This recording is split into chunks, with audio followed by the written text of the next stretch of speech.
My name is Nyasha Sakadzo. I am from Zimbabwe. I am a research entomologist. I came here to Uganda for an Access Agriculture RUFORUM workshop.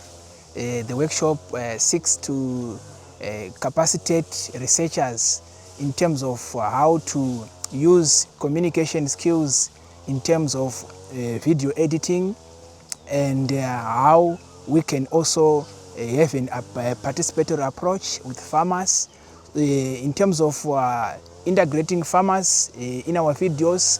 I've realized that farmers, they are a hub, a living hub, where we want to tap information and translate it to other nations through the tube, whereby farmers can also interact, adopting what other farmers are doing across the globe.